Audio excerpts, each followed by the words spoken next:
Mga ka-spark, kamusta kayo? At ngayon pag-uusapan po ng 5 dahilan kung bakit mahirap maging kabit.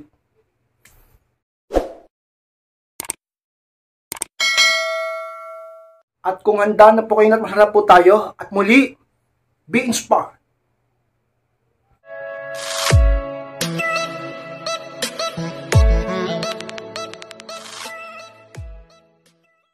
At ang unang dahilan bakit mahirap maging kabit is dahil wala kang tunay na peace of mind. Yan ang unang dahilan kay Inspired kung bakit mahirap maging kabit. Alam nyo mga Inspired, sa totoo, kapag ikaw ay isang babae, nakabit ka ng isang lalaki na may pamilya na o may partner na, wala ka talagang peace of mind. Aminin mo na yan. Baka may mga nanonood sa akin ngayon na kabit. Kay Inspired, itigil mo na yan. Huwag ganyan kay Inspired. Diba? Wala kang peace of mind. Gusto mo ba yung ganyan? Alam nyo, isa mga pinakamahirap sa buhay, yung walang peace of mind, kahit mayaman ka pa, kahit sobrang yaman mo pa, kahit sikat ka pa, kahit maganda ka pa, maganda trabaho mo, kahit sexy ka pa, mataas ang pinag-aralan mo, o kilala ang pamilya nyo, kung wala kang peace of mind, masabi kong talo ka pa rin sa buhay. Kaysa yung mahihirap nga, simpleng tao sa mundo, pero may peace of mind, mas panalo sa'yo yun, mas lamang sa'yo yun. Diba may mga tao pa nga na ginagawa ang lahat at kung saan-saan pa nakakarating at kung ano na pang pinaggagawa at pinaggastusan, gumagastos ng kung ano-ano para lang sila ay magkaroon ng peace of mind. Tapos ikaw walang ganyan dahil lang sa pinasok mong bagay na yan. Kay Inspired, mahal ko siya. Mahal mo siya. Kita mo may partner na yan. Kay Inspired, sabi niya, hindi na raw niya mahal. Hindi niya mahal. Nasaan siya ngayon? Di ba nandun sa asawa niya? O dun sa partner niya?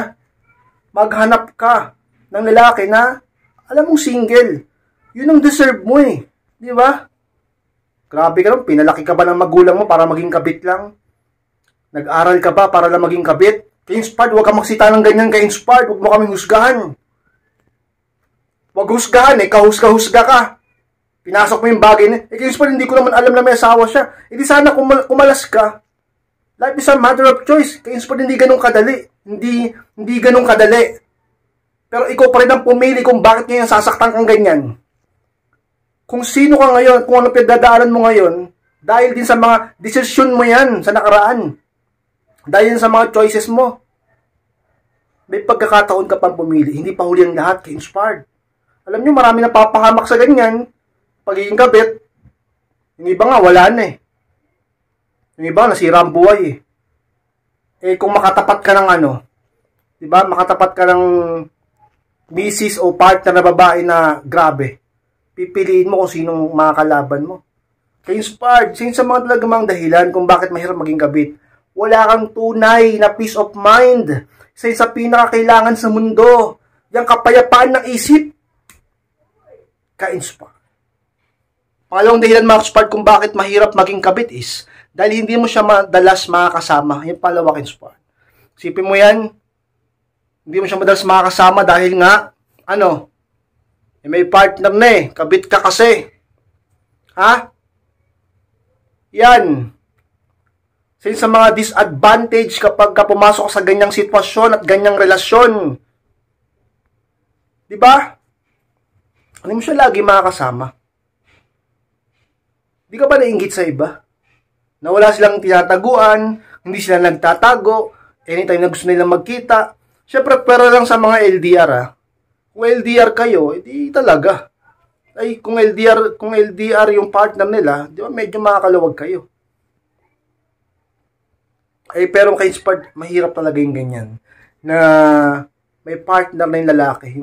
Sabit ka lang. Ang pangit pakinggan, di ba? Sabit. May sabit ka lang, kabit ka lang.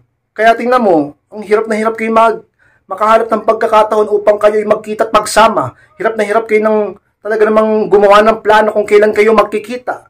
Ganyan bang gusto mong buhay kay Inspired? Ganyan bang deserve mo? Ganyan bang kinaliligaya mo? Ganyan bang talaga man nagpapatibok ng puso mo? Yung lalaking talaga namang hindi hirap na makasama ka dahil sa meron siyang iba? Isa yun sa mga dahilan kung bakit mahirap maging kabit kay Inspired. Pangatlong dahilan mga kaspard kung bakit mahirap maging kabit is dahil madalas hindi ikaw ang priority niya. Totoo yan. Di ba? Madalas, hindi ikaw ang priority niya. Paano kung may mga anak sila? Siyempre, unahin niya yung mga anak niya. Eh bakit may mga lalaki kayo kaspard, inuuna pa yung kabit nila? Eh tarantado yun. O isipin nyo, ngayon lang ako napagsita ng ganyang seta. Isipin mo, unahin mo yung kabit mo kaysa sa mga anak mo kung hindi ka ba naman isa't kalahati. Unahin mo yung kabit mo kaysa sa mga anak mo. Unahin mo yung mga anak mo. Kung hindi ka pa naman, di ba?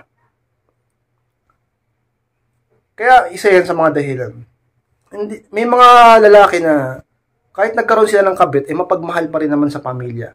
O sabihin nating mga busy o may iba pang pinagkakabalahan. Hindi ko ang priority niya. Gusto mo ba yan? Ano ka lang, option ka lang. Hintay ka lang kung kailan ka tatawagan. Hintay ka lang kung kailan ka pupuntahan. Ganyan ba gusto mo? Ganyan ba ang pinangarap mo? Isa yun sa mga talagang mga tandaan mo. Isa yun sa mga bagay na dapat mong isip-isipin babae ka. Talaga naman ka-inspired. Ayaw kitang husgahan. Pero dahil sa ginagawa mong yan, talaga naman ka-inspired. Masisisi mo ba kami? At huwag kang kung ano-ano magdahilan. Mali yan. Umalis ka sa ganyang sitwasyon. Kahit gaano kahirap, umalis ka sa ganyang sitwasyon. Huwag kang kumabit. Humanap ka ng lalaking para sa'yo talaga na walang sabit. Sa'yo sa mga totoo. Sa'yo sa mga dapat mong pag-isipan. Dapat mong tandaan at dapat mong gawin. Ka-inspire. Pangapat na dahilan mga kaspard kung bakit mahirap maging kabit is dahil marami kayong hindi pwedeng gawin. Yung pang-apat ka-inspire. Alam nyo, sa pinatotoo pagkakabit ka lang, marami kayong hindi pwedeng gawin. Tulad ng, gusto mo, palagi kayo magkita, hindi. Palagi kayo magkasama, hindi. Palagi kayo mag-usap sa message, sa chat, sa call, sa video call, hindi pwede. Pwede na hindi ka rin pwedeng pumunta sa kanila, hindi rin siya madalas dapat pupunta sa inyo, hindi kayo dapat lagi nagkikita. At iba pa, marami pang bagay kayo inspired na hindi pwedeng gawin. Diba? Hindi kayo pwedeng magpakasal. Lalo kung meron pa siyang asawa, o hindi pa siya tuluyang hiwalay, o hindi ka, sabi natin, mahirap din kapag nabuntis ka. Marami kayong hindi pwedeng gawin na kapag pinagpilitan nyo, kayo rin naman ang mahihirapan. Mga bagay na kapag ginawa nyo talaga namang magdadagdag ng problema sa inyo. Yan nga pinasok nyo, problema na yan Magdadagdag pa kayo ng mga bagay na talaga namang hindi maganda. Marami kayong bagay na hindi pwedeng gawin. Mga bagay na masarap sanang gawin na magkasama kayo, pero hindi, nililimitahan nyo. Ganyan ba ang masarap na pag-ibig? May limitasyon? Ganyan ba ang masarap na pagmamahalan? Talaga namang may hangganan, di ba? At saka hindi ka sigurado dyan sa lalaki na yan. Kung nagawa niyang lokohin yung asawa niya, kung nagawa niyang lokohin yung girlfriend niya, hindi ba posible rin na lokohin ka niya? Kayo sport, may dahilan naman daw, may dahilan pwede rin naman siya magdahilan doon sa isa pa, patungkol sa iyo. Pwede rin siya magdahilan para iiwan ka. Para lang sumama rin siya sa iba. Tandaan mo, nagawa niya. Pwede niya rin magawa sa iyo. So yun sa mga talagang dahilan ka-inspired kung bakit mahirap maging kabit. Dapat mong tandaan niya at dapat ka magmuni-muni sa bagay na yan, ka-inspired. Alamang dahilan mga ka-inspired kung bakit talaga namang mahirap maging kabit is dahil mahirap kalaban ng konsensya ng panlima ka-inspired. Na dahilan kung bakit mahirap talaga maging kabit. Mahirap kalaban ng konsensya. Baka sabihin ng mga ibang babae dyan, yung mga legit, yung talagang mga misis dyan, yung kakapal ng mga mukha niyang ka-inspired, yung mga kabit na yan. Mga walang konsensya yan. Di, kinokonsensya pa rin naman, iba-iba lang ang level. May iba, mataas ang konsensya, nakukonsensya talaga, pinapalaya yung lalaki. Siya yung lumalayo. Kasi mataas yung level ng konsensya niya May mga iba na kinokonsensya rin naman pero kakarampot lang ang konsensya nila. Kaya nakakayanan nila ang mga mura mo. Nakakayanan nila ang kahihiyan.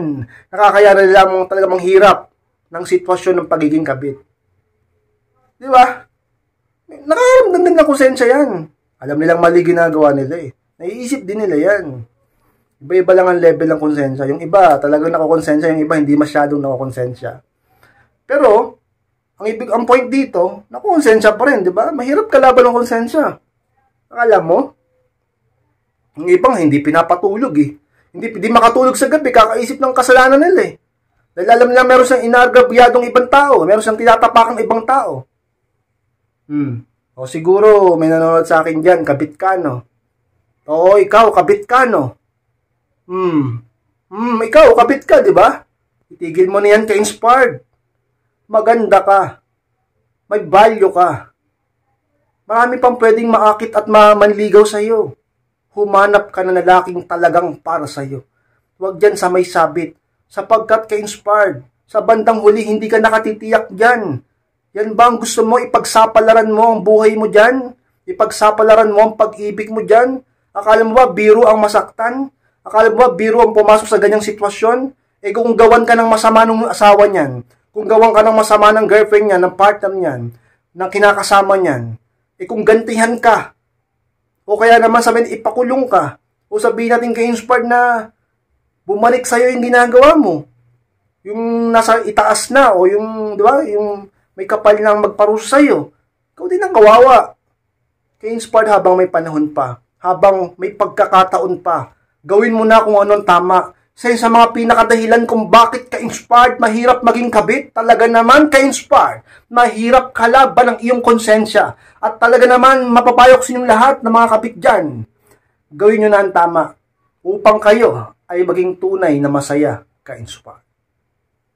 Max-inspired, maraming salamat po sa pagtapos ng vlog nito. Kung kalimutan na mag-like, comment, at pakishare na rin po ng video nito, Max-inspired, upang makatulong din tayo sa iba. At sa mga hindi pa wala click ng subscribe, click nyo po subscribe, Max-inspired, click nyo po notification bell upang ma-notify kayo pag may bago akong upload. Sa mga gustong humingi ng payo, magpa-coaching, magpa-advise, message lang po ako sa Facebook, ayun yung profile picture ko, Max-inspired.